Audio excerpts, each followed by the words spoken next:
तो आइए शुरू करते हैं 1781 का संशोधन अधिनियम। देखिए ये क्या था, इस 1781 के संशोधन अधिनियम में क्या था। मैंने आपको पिछली वीडियो में बताया कि भारत में अंग्रेज कैसे आए, ठीक है, कैसे कंपनी का स्थापना किया, कैसे कंपनी को विस्तारित किया, बढ़ाया, अपने व्यापार को बढ़ाया। उसके बाद से धीरे धीरे उन्होंने कैसे भारत पर राज किया। सबसे पहले तो उन्होंने 3 गांवों पे कब्जा किया, जिसमें कलकत्ता भी था। उसके बाद से उन्होंने बंगाल के नवाब को हरा के बंगाल पे राज किया। उसके बाद धीरे धीरे वो पूरे भारत को अपने अधीन ले लिए, ठीक है। उसको मैंने पिछले वीडियो में बता दिया है। और जब ये कंपनी चल रही थी तो उसके जो कर्मचारी थे वो करप्ट हो चुके थे, घूसखोर हो चुके थे। इससे कंपनी बहुत परेशान थी, ईस्ट इंडिया कंपनी बहुत परेशान थी। क्यों परेशान थी? क्योंकि जो कंपनी का लाभ था वो तो बहुत ज़्यादा होता था, लेकिन ये पूरा लाभ कंपनी तक पहुंच नहीं पाता था। जो कंपनी के कर्मचारी थे वो उस लाभ को चुरा लेते थे या रिश्वत के रूप में ले लेते थे, ठीक है। तो ये पूरा लाभ जो होता था वो कंपनी के पास पहुंच नहीं पाता था। इससे कंपनी बहुत परेशान थी।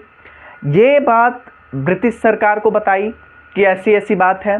ब्रिटिश सरकार से मदद मांगी, ब्रिटिश सरकार ने मदद करने के लिए भी बोला। तो ब्रिटिश सांसद लोग एक कानून बनाए और 1773 रेगुलेटिंग एक्ट के नाम से उन्होंने भारत में भेजा, जो कि मैंने पिछली वीडियो में बता दिया है, ठीक है। अब देखिए 1773 में जो नियम बना था उस नियम में कुछ कमियां रह गई थी। उस कमियों को पूरा करने के लिए ये 1781 का संशोधन अधिनियम आया, ठीक है। तो इसको बंदोबस्त कानून के भी नाम से जाना जाता है।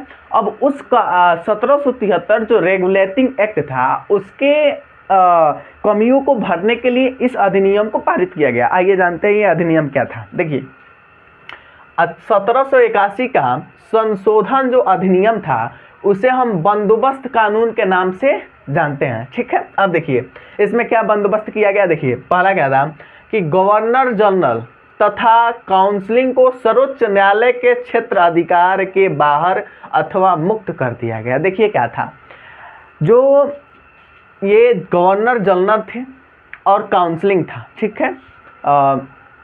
मैंने आपको बताया था रेगुलेटिंग एक्ट में, उसमें 1774 में सर्वोच्च न्यायालय की स्थापना हुई थी, ठीक है, जिसे हम उच्चतम न्यायालय कहते हैं। सर्वोच्च न्यायालय की स्थापना हुई थी।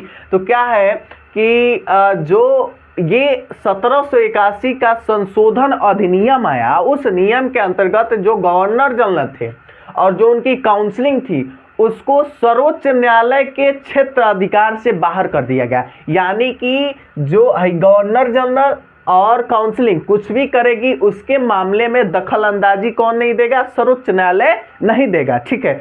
उसी प्रकार, ठीक है, और कंपनी के सेवकों को भी देखिए, जो जैसे मैंने बताया कि कंपनी और काउंसिलिंग कुछ भी करे उसमें सर्वोच्च न्यायालय दखल अंदाजी नहीं कर सकता। उसी प्रकार जो कंपनी के कर्मचारी थे, कंपनी के सेवक थे, उनके भी मामले, उनके भी कार्यवाही के मामले कहाँ जाते थे? गवर्नर जनरल और काउंसिलिंग के पास जाते थे, ना कि सर्वोच्च न्यायालय के पास। कंपनी संबंधित सारे मामले गवर्नर जनरल और कौन देखता था? काउंसिलिंग देखती थी, सर्वोच्च न्यायालय नहीं देखते थे, ठीक है।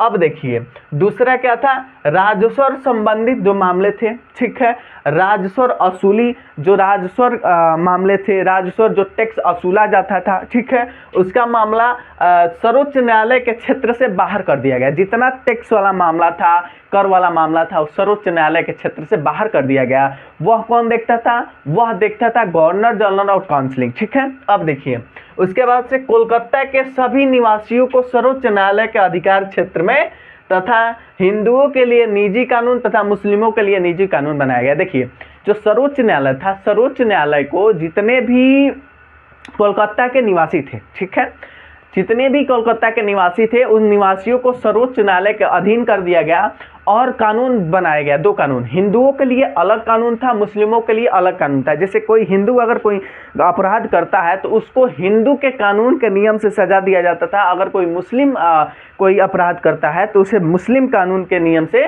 सजा दिया जाता था, ठीक है। ऐसे 2 नियमों को बनाया गया। आगे देखिए, अब देखिए जो चौथा नंबर था वो प्रांतीय न्यायालय की appeal governor general in counselling के यहाँ दायर होगा, न कि सर्वोच्च न्यायालय में। देखिए क्या था, जो जो जो छोटे छोटे प्रांत में जो न्यायालय थे, उनकी अगर मान लीजिए कि कोई शिकायत है या मतलब अपील है या कुछ भी है, ठीक है, मामले हैं, तो वो जो प्रांतीय न्यायालय है नहीं कि वो सर्वोच्च न्यायालय देखेगा, ऐसा कुछ नहीं था। जो प्रांतीय न्यायालयों की जो समस्याएं थी वो कौन देखेगा, तो सीधे जाइए आप गवर्नर जनरल या उनके काउंसिलिंग के पास, ठीक है। जो छोटे प्रांतों के न्यायालय थे उनके मामला कौन देखता था, गवर्नर जनरल इन काउंसिलिंग देखती थी, या ना कि सर्वोच्च न्यायालय। सर्वोच्च न्यायालय इसमें कुछ नहीं कर सकता। देखिए, और उसके बाद से मैंने आपको बताया कि सर्वोच्च न्यायालय क्या, देखिए मैंने बता दिया कि गवर्नर जनरल काउंसिलिंग को सर्वोच्च न्यायालय के क्षेत्र से बाहर कर दिया गया इस 1781 के संशोधन अधिनियम के तहत, ठीक है ना, इनको बाहर कर दिया गया, ठीक है। ये न्यायालय अलग हुआ और अलग अधिकार हुआ, और काउंसिलिंग और गवर्नर जनरल का अधिकार अलग हुआ, ठीक है। इन दोनों का कार्य अलग अलग बांट दिया गया, ठीक है। अब देखिए, ये दोनों अपने कार्य में दखलंदाजी नहीं कर सकते थे। उसी तरह जिस तरह कंपनी के गवर्नर जनरल और काउंसिलिंग को अलग किया गया, कंपनी के जितने भी कर्मचारी थे उनके भी मामले को सर्वोच्च न्यायालय नहीं देख सकती थी, उनकी भी मामले कौन देखता है, गवर्नर जनरल और काउंसिलिंग, ठीक है। ये आप देखिए, अब मैंने आपको ये भी बताया कि ये केवल सर्वोच्च न्यायालय का केवल इतना ही अधिकार था कि जो कोलकाता के निवासी थे, ठीक है, वो उनके अधिकार क्षेत्र में आते थे। लेकिन जो छोटे छोटे प्रांतीय न्यायालय हैं उनका जो समस्या था, उनकी जो अपील थी, वो गवर्नर जनरल इन काउंसिलिंग देखती थी। अब देखिए, जो पांचवा है, गवर्नर जनरल इन काउंसिलिंग को प्रांतीय न्यायालय एवं काउंसिलिंगों के लिए नियम बनाने का अधिकार। देखिए क्या था कि जो गवर्नर जनरल थे उनको यह अधिकार मिल गया